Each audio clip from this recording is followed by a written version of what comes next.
तुम्ही नेहमी इतरांचा विचार करता. कुणाला मदतीची गरज असेल तर त्याच्या मदतीसाठी सर्वात आधी धावून जाता. इतर लोकांची कामं करण्यासाठी तुम्ही नेहमी स्वतःच्या इच्छा मारत असता. पण एवढं सगळं करूनही तुमच्या आजूबाजूची ही लोक तुमची काही एक किंमत करत नाहीत. आपण शेकडो लोकांसाठी धावून जातो. ही लोक त्यांच्या गरजेपुरतं आपलं वापर करून घेतात, पण आपल्यासाठी मात्र कुणीच धावून येत नाही. अशा वेळी जेव्हा आपण स्वतःला आरशात पाहू, तेव्हा कधी हे विचारत नाही की अलीकडच्या काळात असा कोणता क्षण होता जेव्हा मी खुश होतो किंवा होते. जर हा प्रश्न तुम्ही स्वतःला कधी विचारला असेल आणि याचं उत्तर तुम्हाला आठवत नसेल, तर हा व्हिडिओ तुमच्यासाठीच आहे. कारण तुमच्या आयुष्यातलं हे दुःख हे तुमच्या आजूबाजूच्या परिस्थितीमुळे नाही, तर तुमच्या दुसऱ्यांसाठी जगण्याच्या या सवयीमुळे आहे.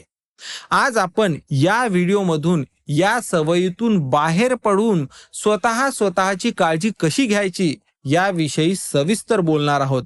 हा व्हिडिओ तुमच्या मानसिक आरोग्यासाठी आणि आनंदी जीवनासाठी खूप महत्त्वाचा असणार आहे, त्यामुळे शेवटपर्यंत नक्की पहा. नंबर 1, एक फसवा सापळा. आपल्याला लहानपणापासून हेच शिकवण्यात आलेलं असतं की जो इतरांसाठी जगतो तोच सगळ्यात चांगला माणूस असतो.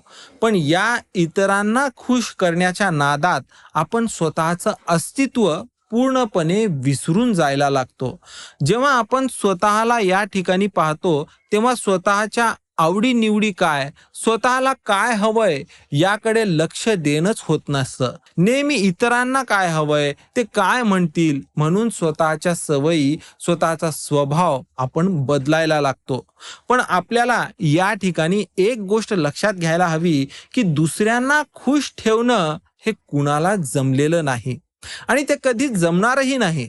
तुम्ही प्रत्येकाला खुश करण्याचा प्रयत्न कराल, अगदी 100 लोकांना जरी तुम्ही पूर्णपणे सुखी केलं, पूर्णपणे खुश केलं, तरी पुन्हा 101वा माणूस तुम्हाला मिळेल जो तुमच्यावर नाराज झालेला असेल किंवा तुमच्याविषयी गैरसमज करून तुम्हाला वाईट बोलणारा असेल. दुसऱ्याच्या चेहऱ्यावर हसू निर्माण करण्यासाठी अहोरात्र झटणे ही वाईट गोष्ट नाही, पण या इतरांच्या चेहऱ्यावर हसू निर्माण करताना स्वतःच्या चेहऱ्यावरचं हसू हरवत चाललंय का हे देखील पाहणं तेवढंच गरजेचं आहे.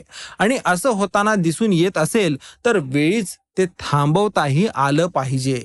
नंबर 2, तुमची किंमत. अर्थशास्त्रानुसार जर तुम्ही पाहिलं तर जी गोष्ट बाजारात सहजपणे उपलब्ध असते त्या गोष्टीची किंमत ही खूप कमी झालेली असते. एखाद्या बिस्किटचा पुडा सर्वत्र उपलब्ध असेल तर त्याची किंमत कमी असते आणि तेच जर एखादा बिस्किटचा पुडा बाहेर देशातून येतोय, तो क्वचित ठिकाणीच उपलब्ध आहे, तर अशा बिस्किटची किंमतही ही जास्त असते. अशाच प्रकारे जो माणूस त्याच्याकडे आलेल्या प्रत्येक माणसाला हो म्हणत असेल, जो प्रत्येकाच्या मदतीला अर्ध्या रात्री देखील धावून जाणारा असेल, त्याची याच लोकांच्या मनातली किंमत तो माणूस गमावून बसायला लागतो. जो सर्वत्र असतो तो कुठलाच नसतो अशी गती त्याची व्हायला लागते. पण जेव्हा तुम्ही या 4 लोकांसोबत वावरत असताना त्यांच्यात विविध प्रकारच्या सीमा आखून घ्यायला लागता आणि जे अत्यावश्यक आहेत त्यांच्यासाठी उपलब्ध असता आणि जे गरजेचे नाहीत त्यांना नाही म्हणायला लागता, तेव्हा लोक तुमचा आदर करायला लागतात. कधी कधी एखादी व्यक्ती कितीही जवळची असेल आणि तुमच्याने तिचं काम करणं होणारच नसेल, तर तिला देखील नाही म्हणणं हा तुमचा स्वार्थीपणा नसतो, तर तो तुमचा सेल्फ रिस्पेक्ट, स्वतःविषयीचा आदर आणि स्वाभिमान असतो. त्यामुळे तुम्हाला तुमची किंमत जपण्यासाठी इतरांना नाही म्हणायला शिकावंच लागेल. नंबर 3, रिकाम्या भांड्यातून काय देणार.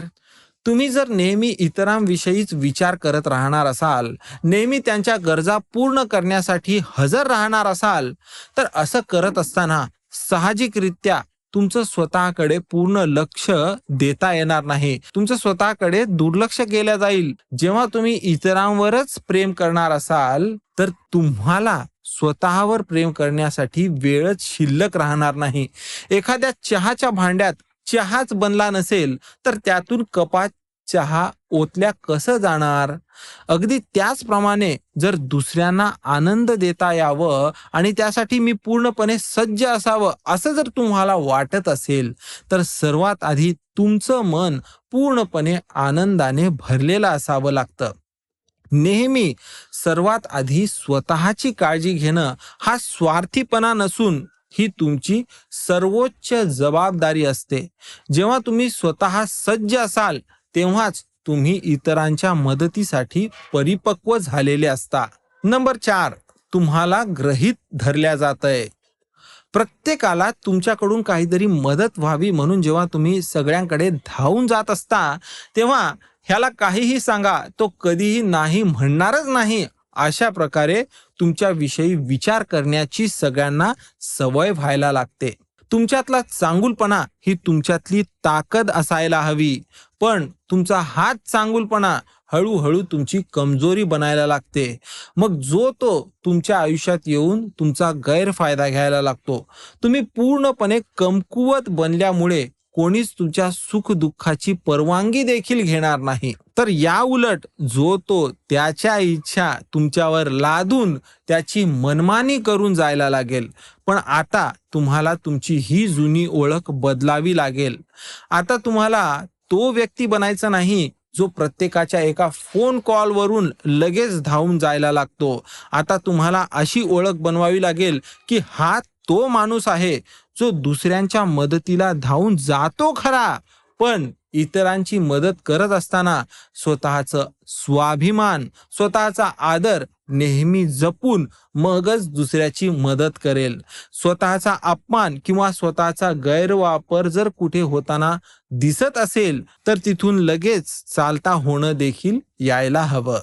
तर मित्र हो, मी असं म्हणत नाहीये की तुम्हाला कधीच दुसऱ्यांची मदत करायची नाहीये.